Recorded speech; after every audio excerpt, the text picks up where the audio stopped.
The maritime fleet of the Islamic Republic of Iran shipping lines comprises 115 ocean-going vessels, with the total capacity of 3.3 million tons deadweight.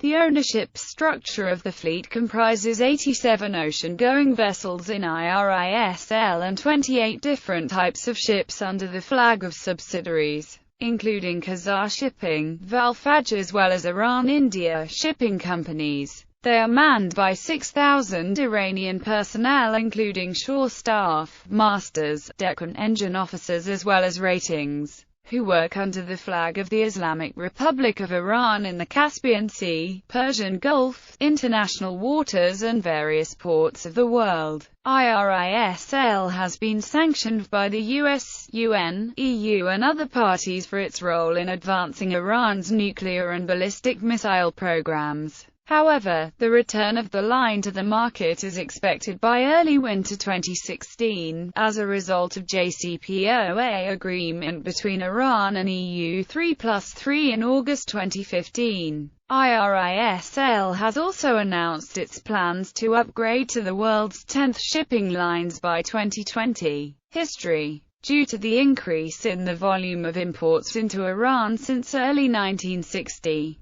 consequence of which was to employ many foreign flag vessels to trade within Iranian ports caused some concerns to the country. In addition, the need and importance of irregular carriage of goods by sea and considering peculiar geographical characteristic, accessibility to open seas, with having had long water boundary and waterways to and from Iran made the necessity in initiating a research study to establish the first and biggest integrated national shipping lines. The result of the research study, which was started in 1961, was approved by the First General Assembly meeting to establish Iranian National Shipping Company on August 1967 with the name of ARIA Shipping Lines. ARIA Shipping started its activity in 1967 by two small-size vessels with capacity of 1,050 tons in Persian Gulf area and four ocean-going vessels, namely, ARIA September, ARIA Far, ARIA Naz and ARIA Gam, with the total capacity of 61,252 tons that had been put into service between the Persian Gulf, Europe, Asia and America. By the end of 1978, the number of ARIA shipping vessels was 42, with the total capacity of 525,000 DWT, which proved the increasing of the sea transportation volume by ARIA shipping lines and its effective role in Iran economy. After the Islamic Revolution and change of economical and political policy on January 5, 1979, the authority renamed the ARIA Shipping to Islamic Republic of Iran Shipping Lines and affiliated the company to the Ministry of Commerce. During the Iran-Iraq War, numerous vessels such as ARIA Boom, ARIA Jahan, ARIA Shad, ARIA Omid, became total losses due to missile attacks, as a result of which the IRISL suffered dearly. After this period, the names of all the vessels were changed to those of martyrs and cities, with the prefix Iran. However, since American sanctions have begun to hinder, IRISL has taken to quickly renaming its ships under shell companies in order to continue trading in banned goods. The sanctions are removed as a result of JCPOA deal with P5+1 powers on lifting of nuclear sanctions against Iran, as of winter 2016. Fleet. The International Maritime Organization has 140 member states, with Iran ranking among the top 20. Iran plans to add 16 cargo ships to its naval fleet by mid-March 2010 to increase the total capacity to 5.8 million deadweight tons. The number of cargo ships in 2009 has reached 154, from 138 in 2008. In 2011, it was the biggest fleet in the Middle East with about 170 vessels.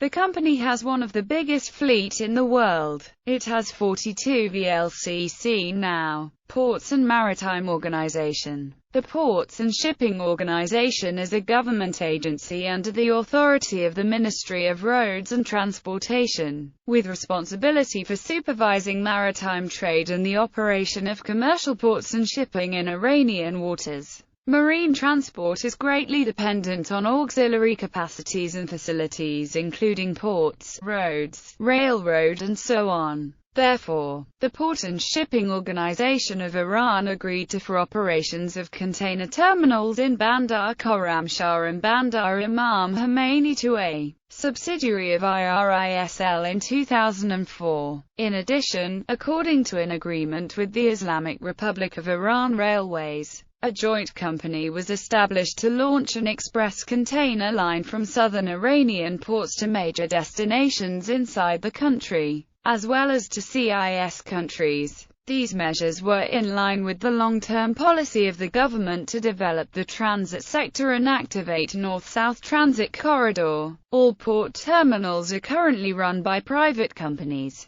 Development negotiations for building 675,000 DWT Panamax bulk carriers and 10 Handymax bulk carriers with the capacity of 53,000 DWT have been finalized with Iran Shipbuilding and Offshore Industries Complex Co. and SADRA shipyards respectively, and if the prices are finalized, total value of contracts signed with domestic shipyards will surpass $600 million.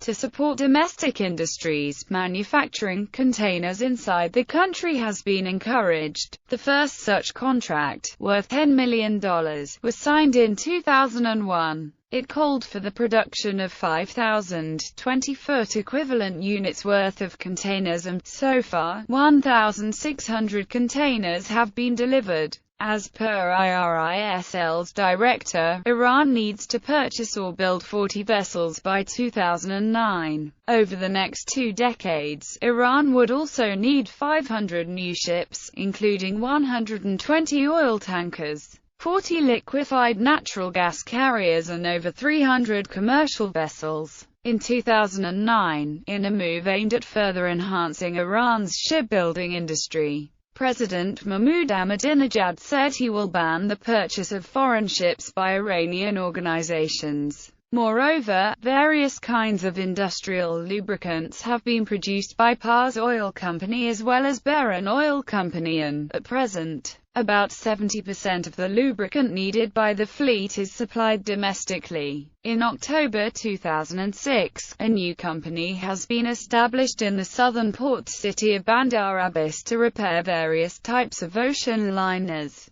According to ISNA, the Bandar Abbas Pars Ship Repairing Company has been formed jointly by IRISL and ISO-ICO. The plant has the capacity to carry out maintenance works on large vessels with 500,000-ton capacity. In addition, profitability of the company has been on the rise despite elimination of state subsidies as a result of adopting a cost management, planned maintenance strategy, so that the company's net loss, which amounted to $15 million in 1999, has been turned around to more than $150 million profits during the 2003-04 fiscal year. According to the Article 44 of the Iranian Constitution, IRISL is ready for privatization. International sanctions. IRISL is under sanctions by the United States, the United Nations, the European Union and other parties. The United States implemented the first series of sanctions against IRISL in September 2008. Stuart Levy, the Undersecretary for Terrorism and Financial Intelligence, explained, "Not only does IRISL facilitate the transport of cargo for UN designated proliferators, it also falsifies documents and uses deceptive schemes to shroud its involvement in illicit commerce." IRISL's actions are part of a broader pattern of deception and fabrication that Iran uses to advance its nuclear and missile programs. that conduct should give pause to any financial institution or business still choosing to deal with Iran. The UN followed with sanctions against IRISL in June 2010 as part of United Nations Security Council Resolution 1929. The European Union implemented its own sanctions against IRISL a month later in July 2010. In 2012, the United States moved to clamp down on IRISL's use of deceptive front companies to shield its activities.